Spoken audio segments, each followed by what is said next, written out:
Jim Weiner presently works at Massachusetts College of Art and Design, again, Assistant Director of the school's Technology Department. His digital artwork was included in the internationally exhibited From the Storm, Artists with Temporal Lobe Epilepsy, and published in Newsweek and in the Journal of American Medicine. Jim also has an advanced degree in ceramics from the Boston University and Benjamin Franklin Institute's prestigious program in artisanry, from which he graduated in 1978. He has taught ceramics at the Museum School of Fine Art Boston, one of the best in the country, I might add, as a trained artist myself, and the University of New Hampshire, Durham. Still creates works of art in clay and provides technical and instructional support to the Mass Arts Ceramic Program.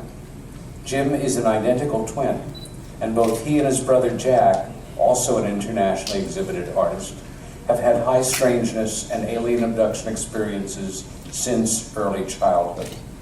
Their 1976 alien abduction, along with Charles Foltz and Chuck Rack, from a canoe while on a camping trip on the Allagash waterway here in Maine, was documented in the book, The Allagash Abductions, Undeniable Evidence of Alien Intervention, by respected veteran UFO abduction investigator Raymond E. Fowler. I'm sorry to say we're sold out of this important book, but add it to your library. I think you'll want to, especially if you don't have it after hearing this presentation.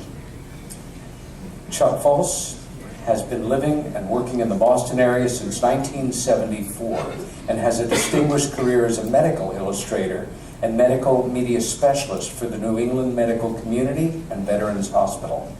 Now retired, he spends his time creating works of art, fishing, and performing counseling with community work with local hospitals. Both Jim and Charles are active members of the investigative and abductee support-oriented community of citizens, scientists, academics, medical professional artists, UFO abductee researchers, and abductee experiencers dedicated to exploring the UFO abduction phenomena.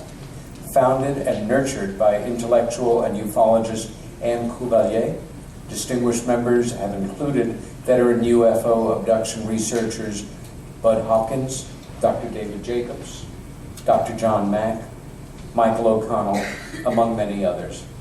I just want to add that although I hardly ever see these guys, they are two of the dearest people in my life.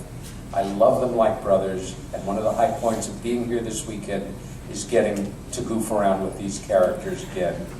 Come on up, guys.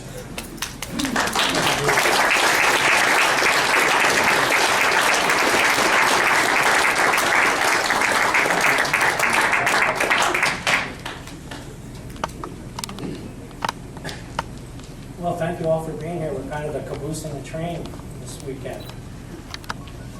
If there are any Native Americans from the state of Maine, thank you for being here. We're honored to be in your sacred land. I think Stan and Kathy gave such an outstanding presentation prior to us. It's kind of hard to follow that up, so we'll try our best. And we'd like to talk about our Allagash event and some of the other things surrounding us. It's an extremely complex case, and it is still ongoing. So we'll try to get as much in the allotted time that we have, and hopefully we'll have time afterwards for some questions. I just want to preface our presentation by saying that Charlie and I we're family for many, many years, since 1974. I know he denies it, but it's true. And we've had very, very hard times dealing with this at times. And so we tend to kind of cover up the anxiety with joking around and things like that. So if we say something that we think is funny and offends anyone in the audience, please, we apologize ahead of time. We don't mean to step on anybody's own belief systems or their own experiences. It's just how we deal with it. So if we say something that offends you, we apologize. It's only so we can deal with it. So, you want to say something, Charlie, before we get started? All right, well, we're in the famous state of Maine, and this is where all this happened. So we'd like to get going right, and we'll get started on the Allagash. Charlie, you want to lead in?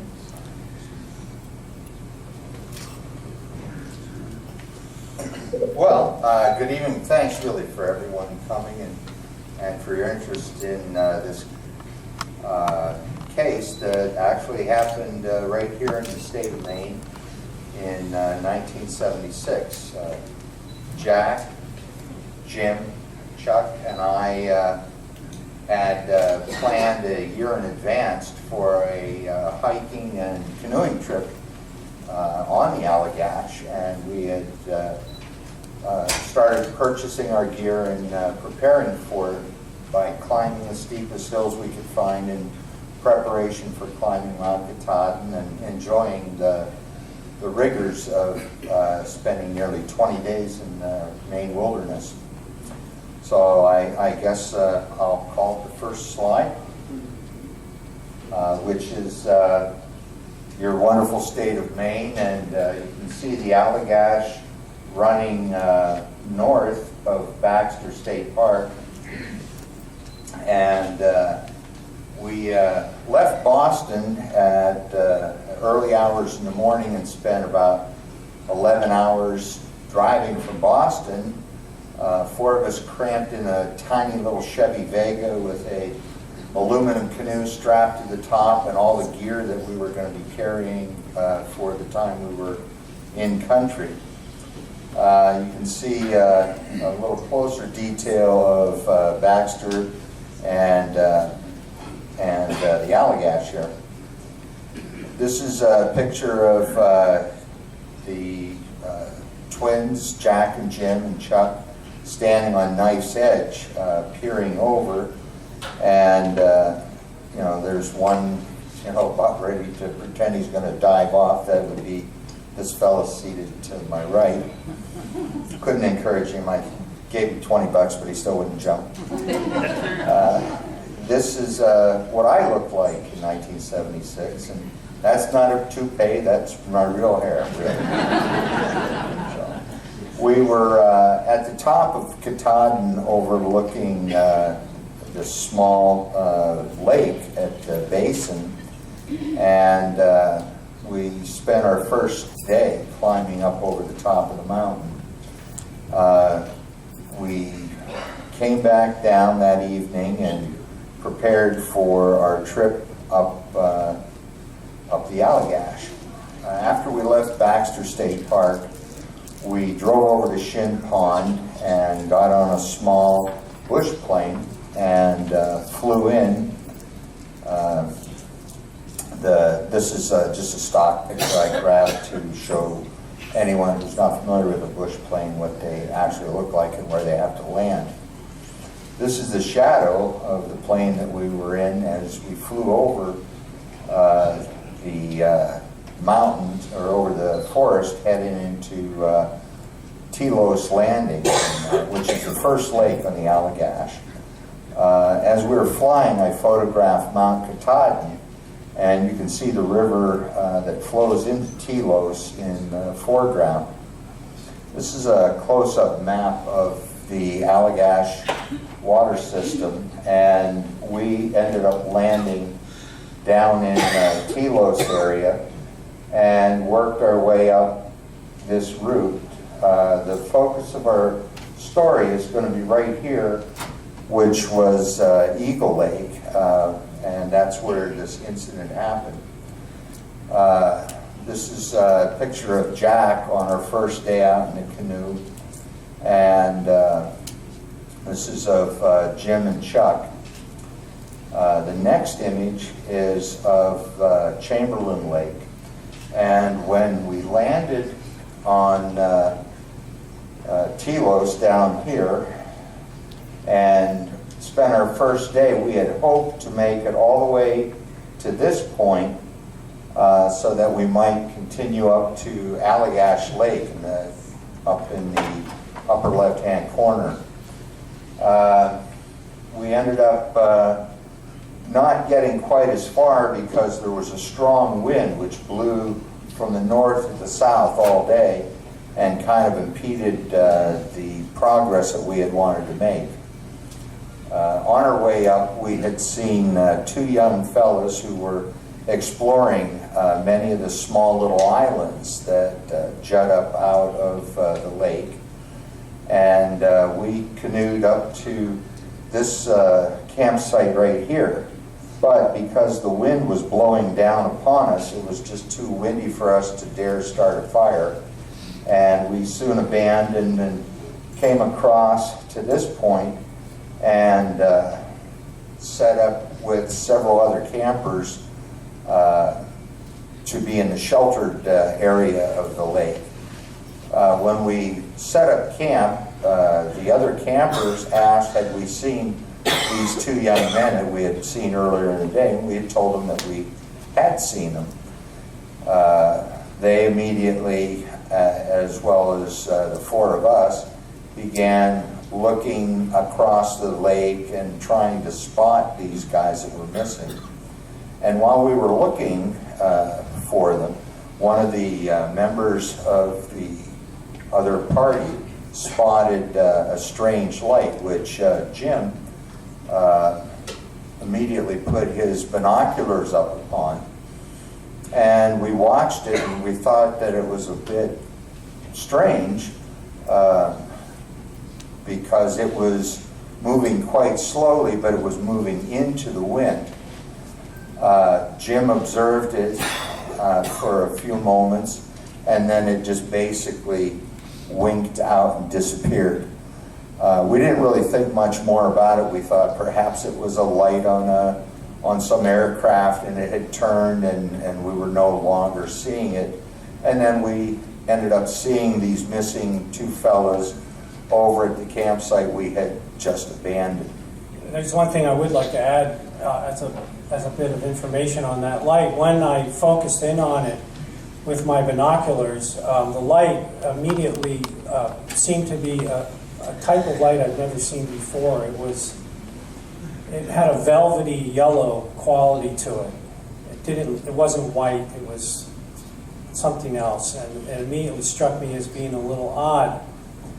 And I actually observed it for about 30 seconds, and when it winked out, it didn't just wink out, it collapsed. It collapsed in on itself like an iris from the outside in, which I also thought was a little odd. I've never seen a light do that before, but we needed to set up camp, so we just said, well, whatever it was, it's gone. Let's get going and set up our campsite, because by that time it was nighttime. So after we got up the following morning, packed our canoes up, and tried getting up to Allagash Lake, up north of this image here. Allagash Lake is around this area. It's a primitive lake, which was one of the reasons we wanted to go to it, because no boats with motors of any kind are permitted in this on this water. It's very pristine. But the current was so swift that paddle as hard as we could. And we were young guys in good shape. And the best we could do was to stay stationary in the stream.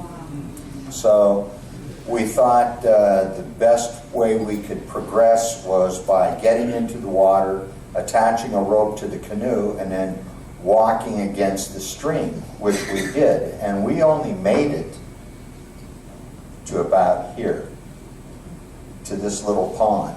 And that was about the halfway mark. But it was getting on in the day, and we knew we didn't have the time or energy left to pursue going up to Allagash Lake. So we hopped in the canoes, and what had taken us all day long to get to this point took us about 20 minutes to get here. And so this is where we sat up this camp. This photograph was taken at that campsite on the river. The following morning, we went down to the portage, as it's sometimes called, which is right over here. And we took and carried our canoe the 1/4 mile from Chamberlain over into Eagle Lake. Our original plan was to try and get down in as far to gain access to this area to do some fishing. Unfortunately, by the time we got out on the lake and got down, this is the area here circled that we set up our camp for the evening. This is a photograph that shows that end of the lake, which shows a lot of standing dead trees and good structure for fishing. And that was one of the things that we had really wanted to do on this trip, was to get in some great fishing. This next image is taken from our actual campsite. So once we got set up, we built a fire. We'd been building fires for many, many years.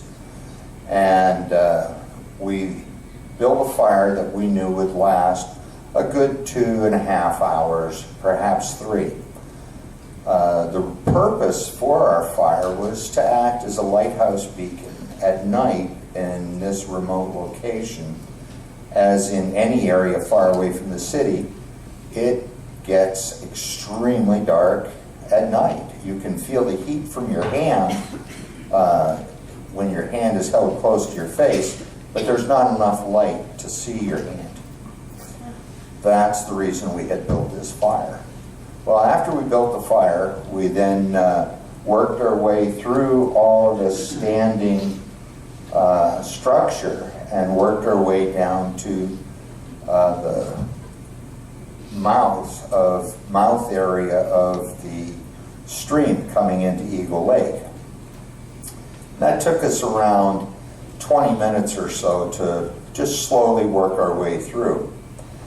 Now, that evening, there were no breezes. The water was as clear and as flat as a glass mirror, and it reflected every star in the night sky. We'd been fishing for just a few minutes when the other Chuck at the end of the canoe said, "What the hell's that?" And he said it with such emphasis that we all turned and looked in that direction.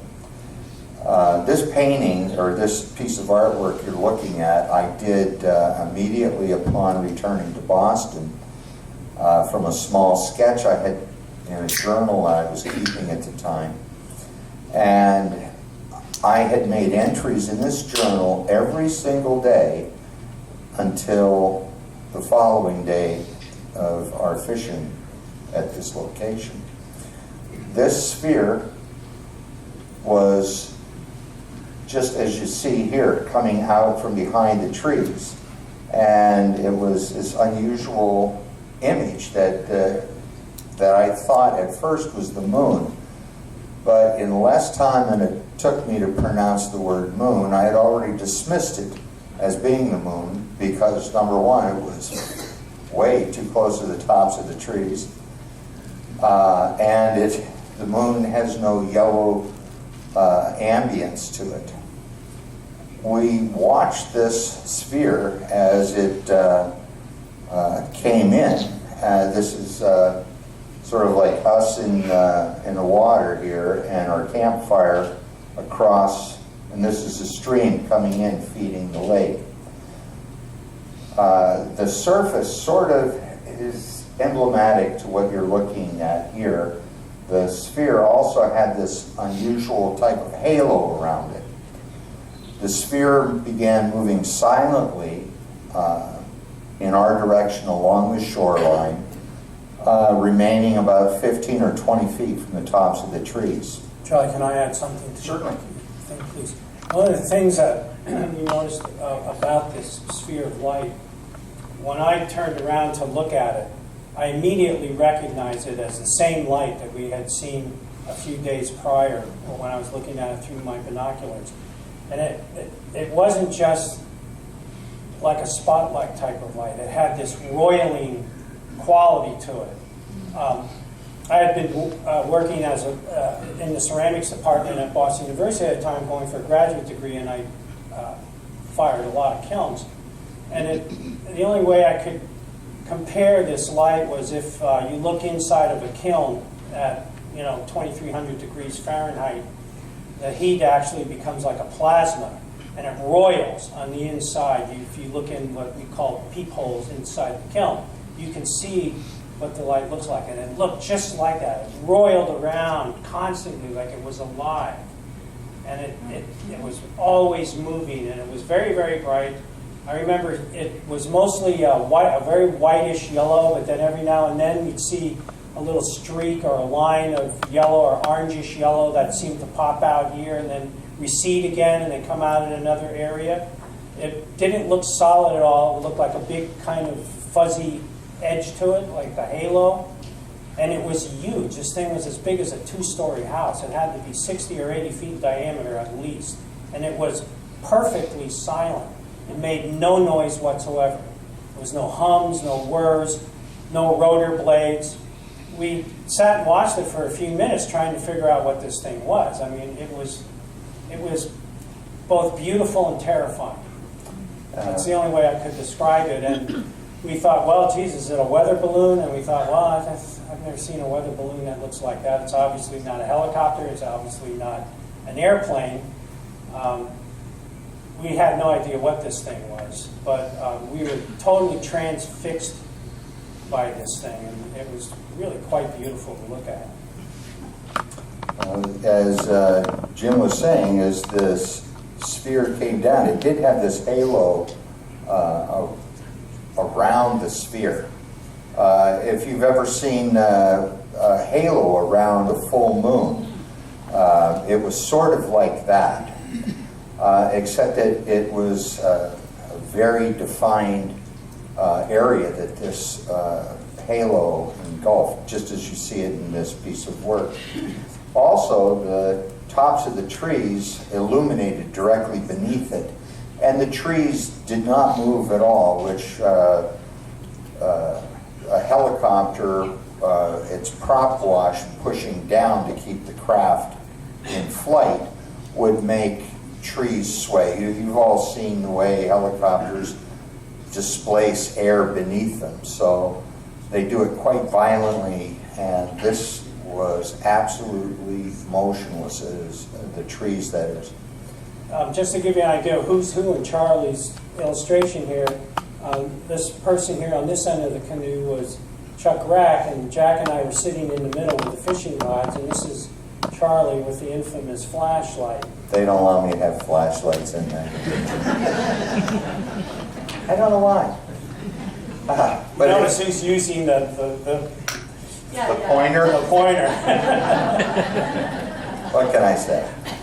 Well, after I took the flashlight and I flashed three quick dashes, 3 longer dashes, and 3 short dashes, which is Morse code for SOS. I just did it to see what action or reaction or just what would happen. I was curious. We were all curious. Well, immediately after, it stopped. And then, this happened. Now, this is one of the strangest kinds of lights I've ever seen, and I've never seen anything like it since. It wasn't like a spotlight beam. It was like a straw or a tube.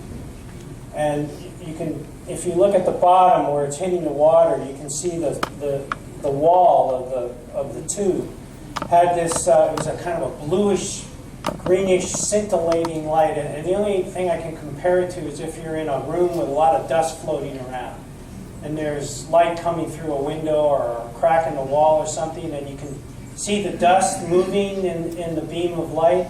That's what this thing did. It was unbelievable. And the inside of it was darker. It wasn't black, but it was much darker than the wall of the beam. I've never seen anything like this. And as soon as this came out of that, it started coming across the water right for our canoe. Now, we're in pitch dark at night in a 16-foot aluminum canoe. So we lit up like a Roman candle, this thing's light. And at that point, we thought, well, okay, whatever this is, let's deal with it on solid ground. Because we were really worried that if we tipped over and fell into the water, we'd get hung up on one of these half-submerged trees, and we'd drown. So at that point, Charlie, what's your favorite saying? Well, let's run, but we're on the water, so. His famous saying is, our curiosity was satisfied. I did replace the flashlight with a canoe paddle, and we began paddling back toward our fire. I'm sitting in the front of the canoe, and I'm fixed. The only thing I'm focused on is our landing zone. That's the only thing I wanted, my feet on dry ground. I paddled as hard as I could from the front of the canoe, and if anybody's done any canoeing, they'll testify that you have an incredibly difficult time to get a canoe to go in a straight line if you're paddling from the front. The person in the back normally will take their canoe paddle and they'll tilt it or move it at any angle to act as a rudder to direct the forward momentum of the canoe. Jack and Jim were using their hands to assist me, and they were encouraging me by hollering, "Paddle, Charlie, paddle!" I didn't really need a lot of encouragement. Well, the reason we said that was because as we were paddling, my brother Jack and I looked back because we wanted to see where this thing was. And when we first saw it, the end of the lake was probably 100 yards away from us. And it was moving fairly slowly. I mean, it came down over the water and started moving towards us. So we thought, well, okay, we'll get to land before this thing catches up to us. And Jack and I looked back, and instead of it being way back there, it was almost on top of us. And I remember Jack saying, "We're not going to outrun this thing, Jim." And I kept saying, and then we go, "Charlie, paddle, paddle." Well, the next thing that seemed to happen to us, or for us, was the front of the canoes just hitting the sand at our campsite. Jack, Jim, and I scramble out of the canoe, and Chuck sets in the canoe. Well, at this point, the sphere was hovering perhaps about, 40 feet, maybe above the surface of the water. Again, this water is just like a sheet of glass. It's reflecting the sphere and all the stars. Well, now that I'm on dry land, I pick up the flashlight again. Hey, I can't drown. Never learns. So I shine the flashlight now at a second time, but this time, instead of a cone of light coming out or the light coming toward us, it began to move away from us. For some reason, I didn't know at the time, but I had this feeling that this thing was about to start moving quickly. So I took the flashlight and I shined it at my wristwatch, finding the sweep hand. I looked back up, and while I was doing this, It winked out again. And at first, you can see there's a beam of light coming out of the bottom here. That beam shifted up into the sky at about a 45-degree angle. And then it just collapsed in on itself, just like it had the barely previous see it nights going before. off over there. And a second later, it came on again, only it was much further away and much higher. And then it would wink out again, and then another second would go by and it would come on again, only it would be higher and further away. So each time it did that, it gave you the illusion that it was almost climbing up a flight of stairs. And that took about 4 or 5 seconds, maybe a little longer. And by 6, 7, 8 seconds later, this thing was just a star in the sky. It's a pinpoint of light. It's just a pinpoint of light like a star, and it swerved around to the southwest and then curved back up towards the northeast, and it disappeared over the tree line and was gone. And I mean, this thing was moving. No sonic signature at all. I No looked at my sound. watch, and maybe 8 to 10 seconds from the time it began moving until we lost all sight of it at all, only 8 to 10 seconds had elapsed. So we were standing on the beach of the lake in shock, basically. I mean, we weren't even talking, and we all felt extremely exhausted. I mean, you would think that after seeing something like this, You'd be all pumped up, you'd be all excited. pumped up and saying, "What the heck was that? And what just happened?" All we wanted to do was go to sleep. Well, actually, what we did was we were exhausted, but we just attributed that to the exertion of paddling across the lake and, you know, the adrenaline leaving our systems. And we watched the night sky for a minute or two, a couple minutes, and then turned and walked up to picnic tables that are placed at these campsites.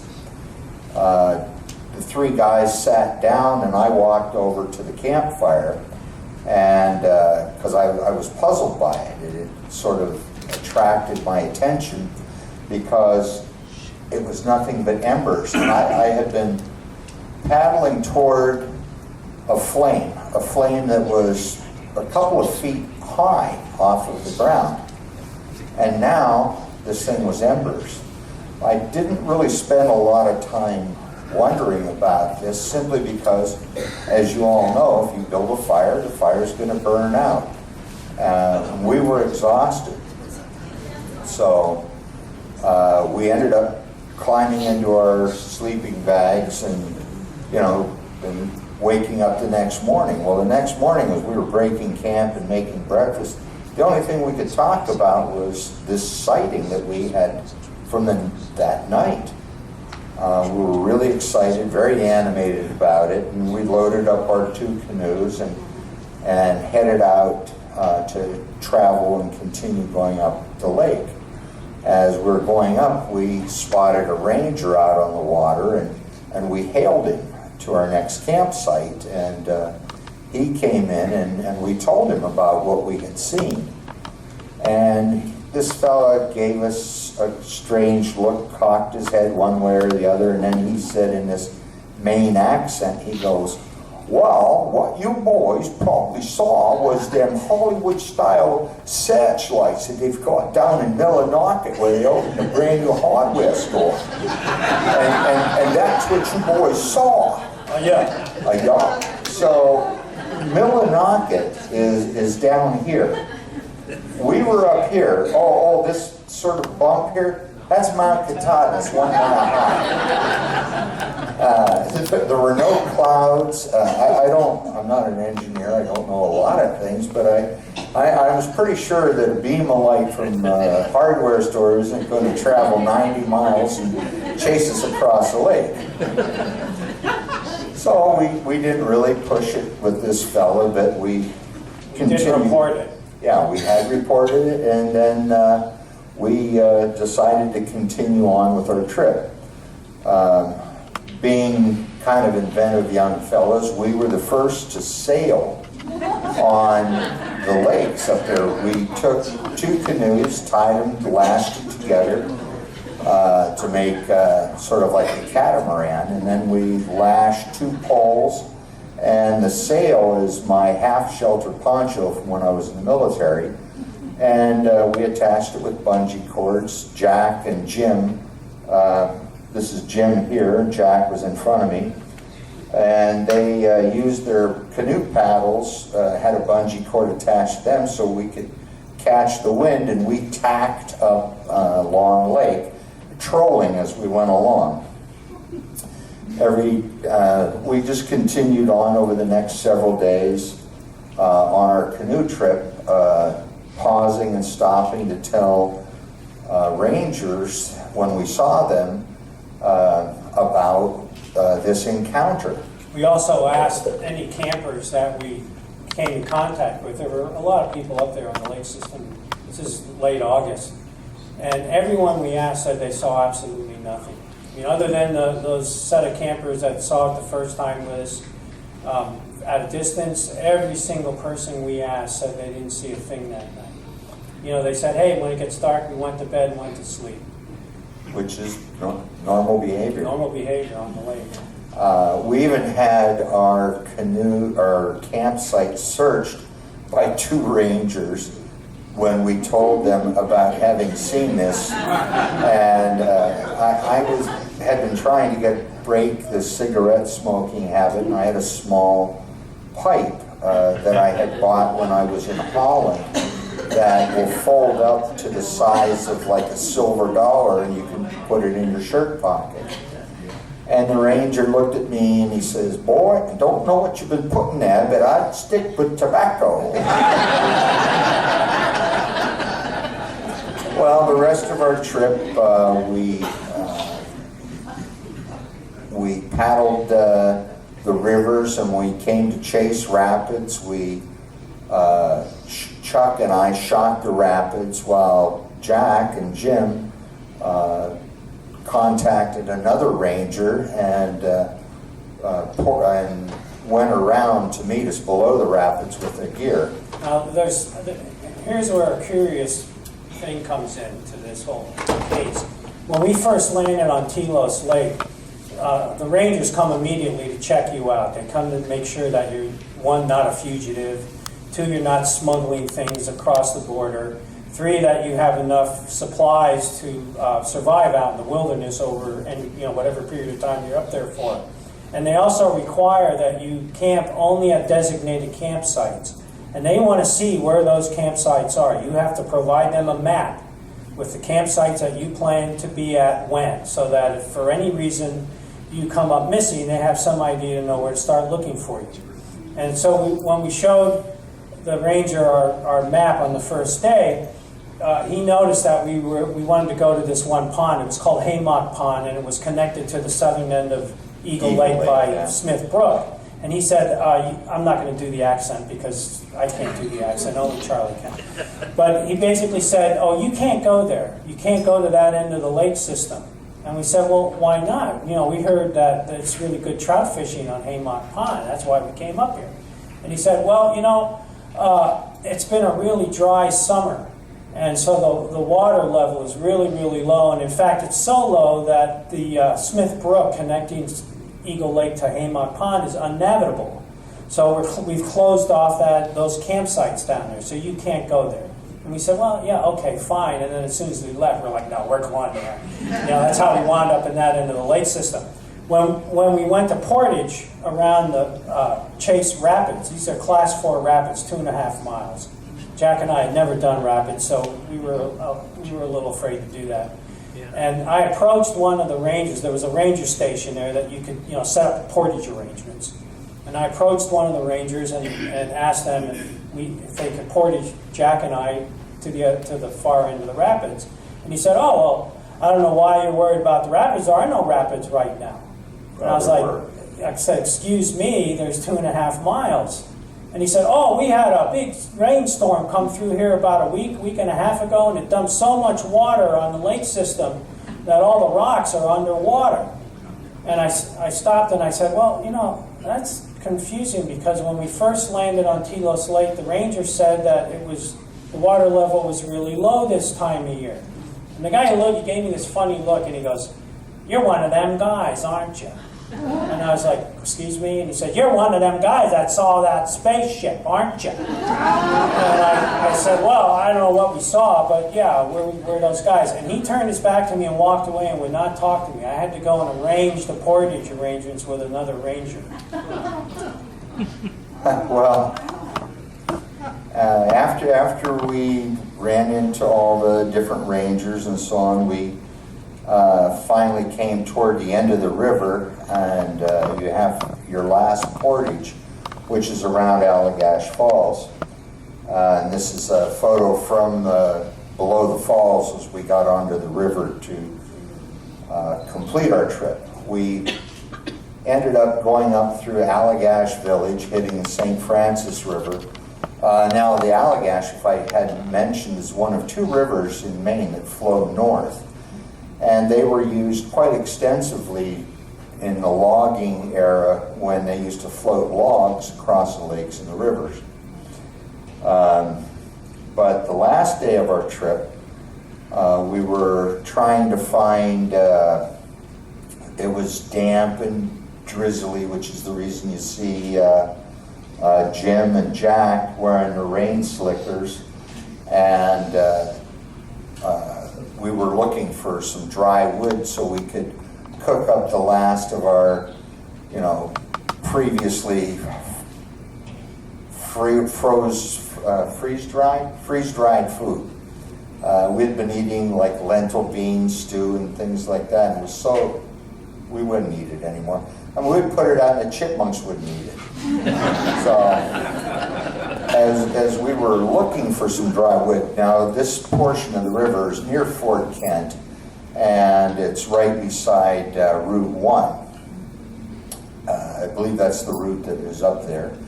And we encountered this gentleman, Harry Smith. Well, he took a shine to us, and as we were talking to him, he asked us what we were doing. We were telling him how we had just finished canoeing, and so he said, what are you doing? I said, well, we're looking for some dry wood to make a breakfast fire. He said, all right. He says, you stay there, I'll be right back. A little while later, he returned with dry wood, fresh eggs, bacon, and some coffee, and so we had our final breakfast and shared it with Harry. And he told us all about logging in the early days of his youth, as well as running Canadian whiskey into the U.S. across the St. Francis. So after that, we made our way back to Boston, and once in Boston, we started telling all our friends about our trip and about being chased by a UFO. I mean, because heck, we were the only ones I ever knew got chased by a UFO.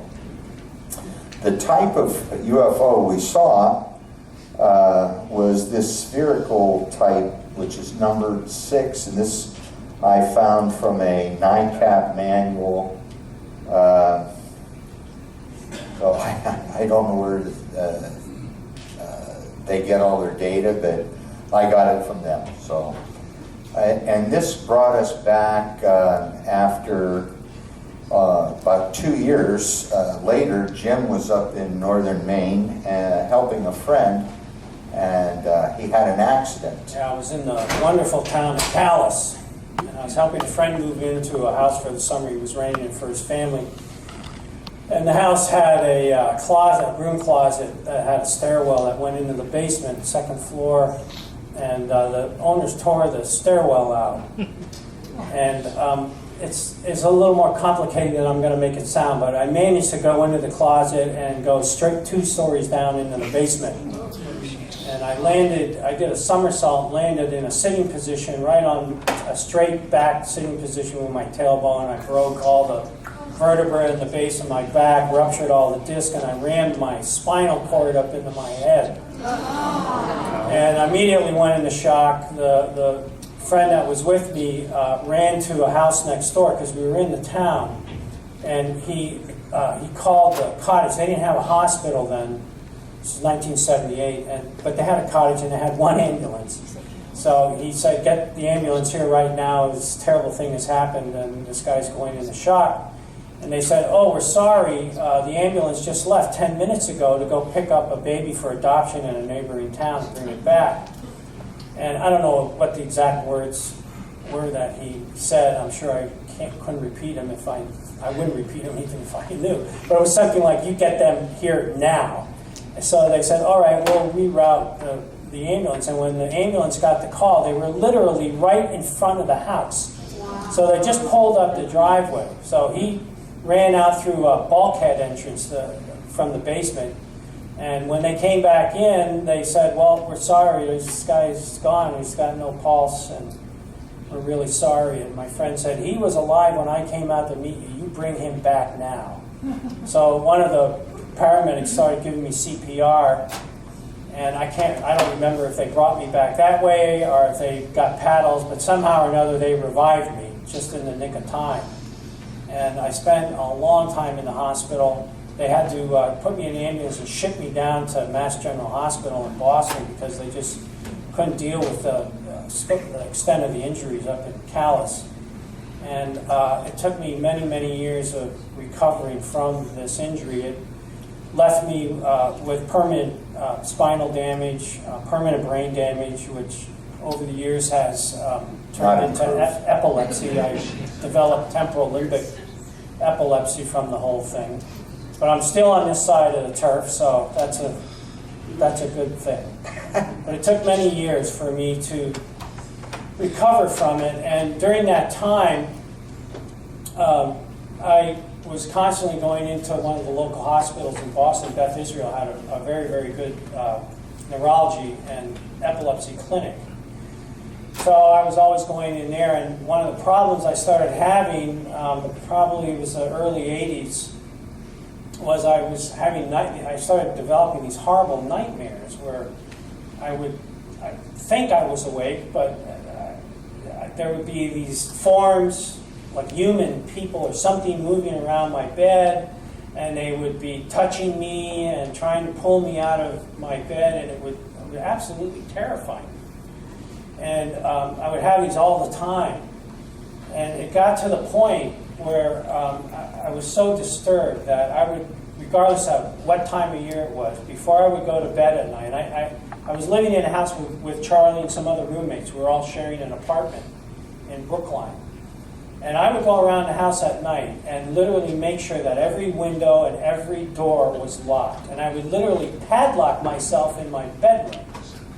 That's how terrified I was, because I didn't know what was happening, and I thought one of my roommates was sneaking in and out of my room at night, which was totally illogical. But that's what I did for years. And I couldn't sleep. I was having a lot of sleep deprivation, and because I was having sleep deprivation, my seizure activity was going through the roof. So about 1988, I was in the hospital again, being treated for the seizures. And they were doing a long-term electroencephalogram study on me. And so I had all this stuff attached to my head, and I couldn't move in the bed, and I was bored staring at the ceiling. So I asked one of the nurses if she could bring me something to read. And I don't know where she got this. I think it was out in the waiting room. But she walked in and plopped down Whitley Strieber's book for me to read.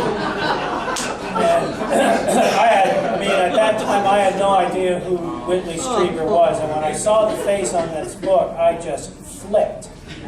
And I became really irate and irrational, and I had a fit. And so later, one of the neurology team psychiatrists, his name was Jonathan Weiner, very nice man, came in and questioned me about why I had this reaction. And I said, well, I see these things in my dreams. I'm having these nightmares, and this his face. And he said, I'm going to ask you a question, Jim, and I want you to answer me honestly. And I said, well, yeah, fine. And he said, have you ever seen a UFO? And I was like, what?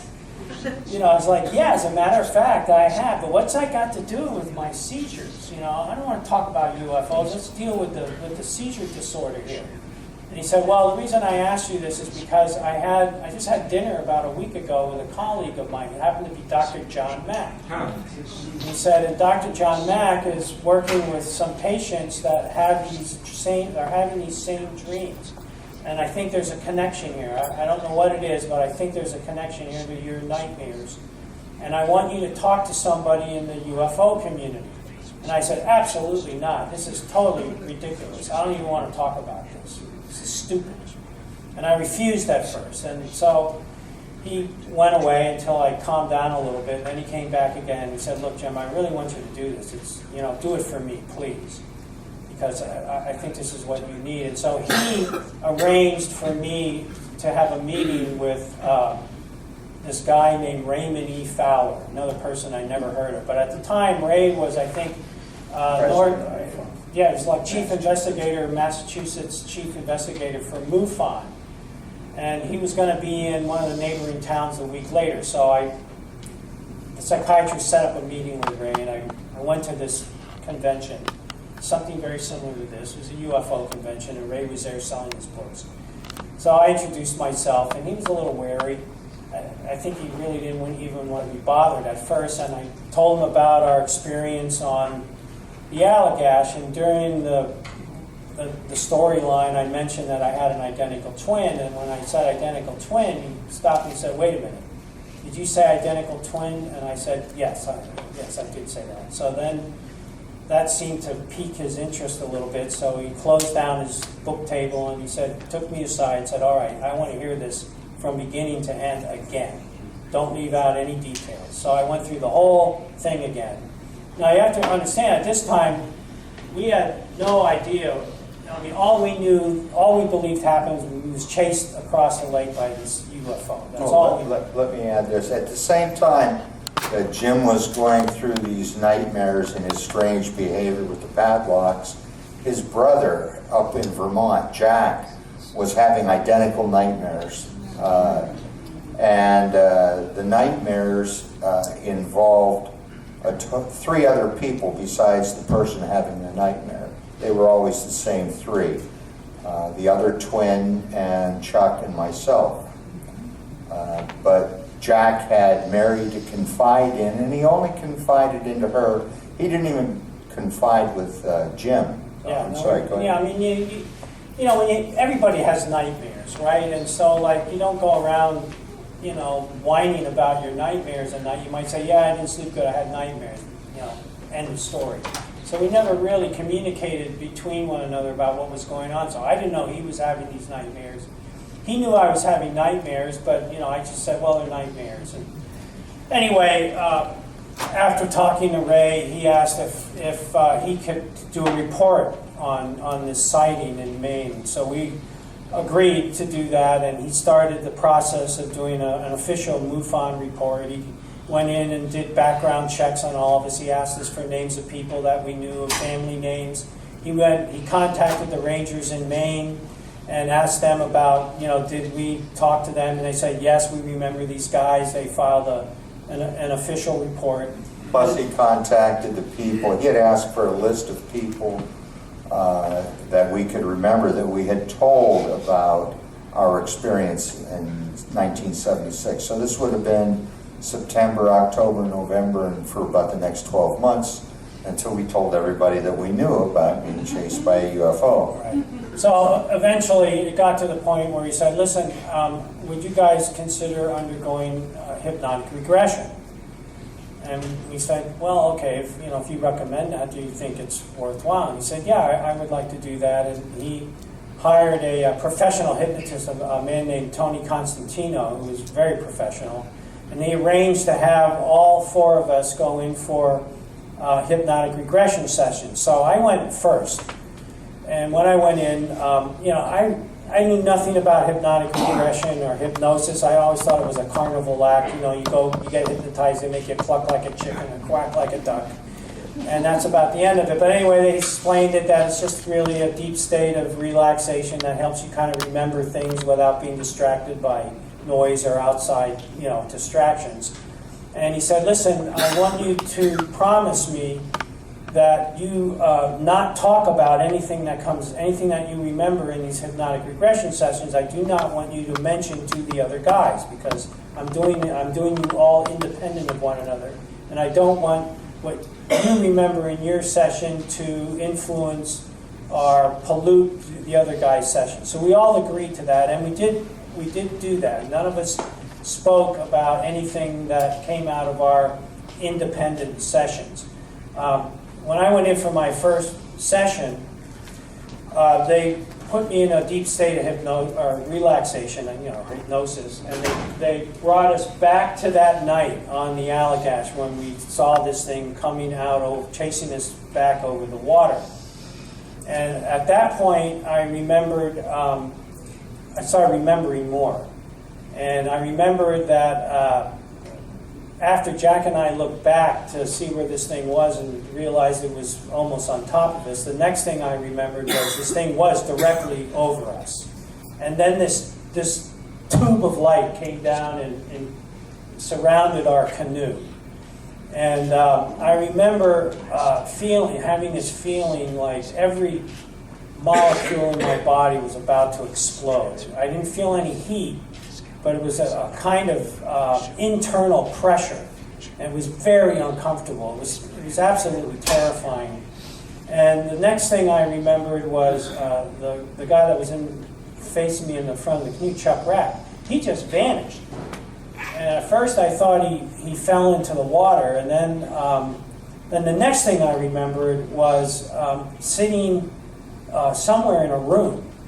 And I had, my vision was affected. I could see clearly directly in front of me.